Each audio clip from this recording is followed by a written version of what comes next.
What is up, Next Gen fam? Welcome, Posey. Today we have a super exciting unboxing in store. As you can see, it's already been unboxed. We don't want things arriving, cut it open, next minute you got a squished animal due to whatever circumstances, a dead one in a terrible state. So before you guys do any unboxing videos, I see a lot of guys doing it out there on the spot, Instagram live. Maybe just be a bit careful. At the end of the day, we're working with animals. We love these guys. The last thing we want to do is see one of these in a bad state getting opened on a live stream, especially in front of thousands of audience members. But anyway, enough of that. Enough of that nonsense. Let's take a look at what Dylan and myself have here. So we got sent this lovely package with a beautiful animal from Ron and Linda at Reptile Paradise up in Johannesburg. They got some really cool stuff. They are also organizing a female for us because this is actually going to be a breeding pair. And yeah, we should be getting that soon. So we're still waiting on the call. Okay, so let's...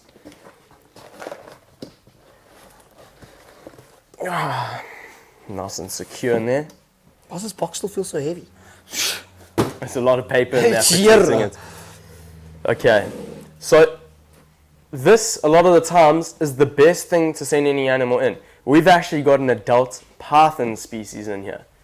But if you're sending ball pythons like one of these females over here in the top tubs, if you're sending them like that, it's best to send in something like this. That animal doesn't get rattled around a whole bunch. If anything happens, it's not moving inside a massive box. So many people are like, oh, it's cramped in there for a day, overnight. How terrible. But it's way better than something going from end to end of an enclosure. You want to give it space when it's inside its enclosure, not when it's being sent to its enclosure. But enough said, let's show you guys exactly what we got. We got an Australian species of python here. There's a couple of them, probably what, 6, 7, 8, maybe 10. 10? Yeah. Could be. Children, Stimsons, pygmies, Olives. spotted, olives, blackheads, womas, That's it. water pythons. Oh, yes. I think the Bismarcks are from there as well. Just was like 9. 9. We're close. We're Okay, close. cool. So this Is one of our favorite. It's probably, it's on the Holy Grail list for sure. it's not our favorite from Australia, but it's definitely up there. This is an adult male Woma python, and he's actually, we've already taken him out and given him a little introduction to the surroundings. He is super tame. And he's Super tame. And he's decent sized. Very decent size. So if you take a look at this guy, a lot of them you probably would have seen in videos have these dark blemishes just above the eyes there. I don't know if you can just zoom in. He's got many versions of them, and he's very yellow underneath his chin. But this doesn't look like the typical localities you always see. This is actually a southwestern Woma python. So we're going to match him up with hopefully a southwestern female and start breeding these. These guys are a little bit trickier to breed. A lot of people don't incubate the eggs correctly. They think it works the same as ball pythons or even corn snakes.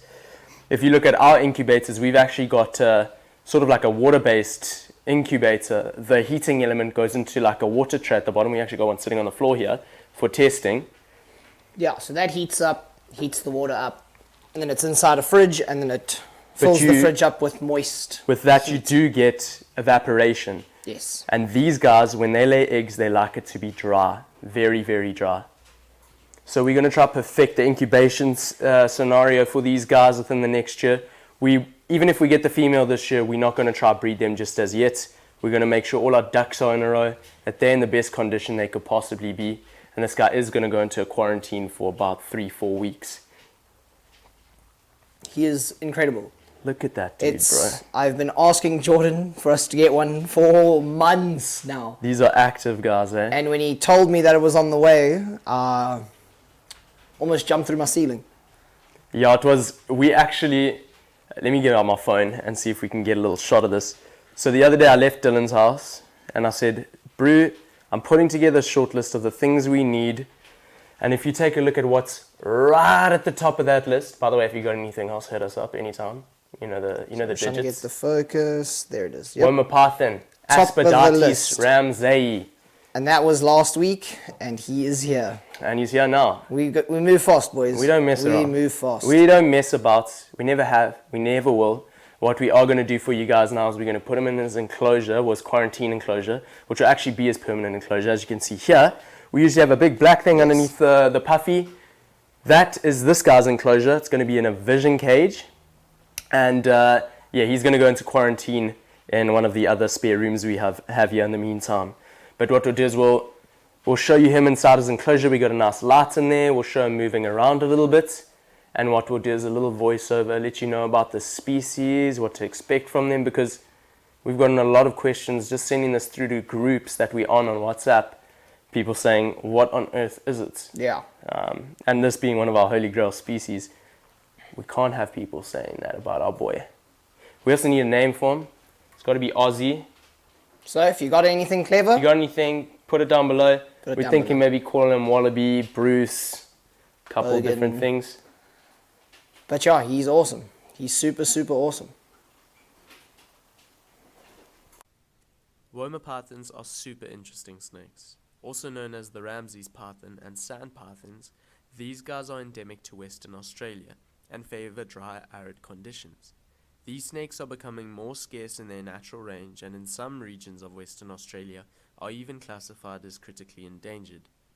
Womaparthans are part of the Aspadates family, where only two species exist, themselves and the black-headed parthans, Aspadates melanocephalus. Both of these species are nocturnal and do the majority of their hunting via underground burrows.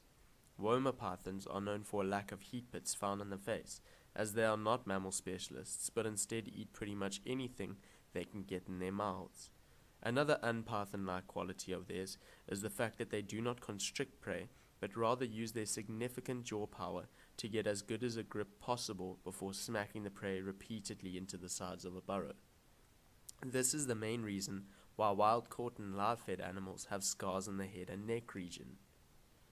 Although quite uncommon in the pet trade, they are becoming more popular in homes across the globe, with different needs to the majority of snakes keepers generally work with. They do take more personal care, with brumation and breeding being particularly difficult for newcomers, as eggs cannot incubate the same as corn snakes or ball pythons, and need a drier setup to hatch. We can't wait to see what luck we have once our female arrives. Alright guys, thank you so much for tuning in for another video. We are super pumped to have this guy.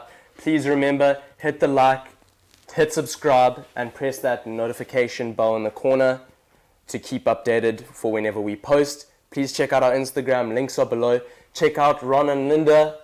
We'll put their link below for their Instagram as well. Thank you so much guys. Peace.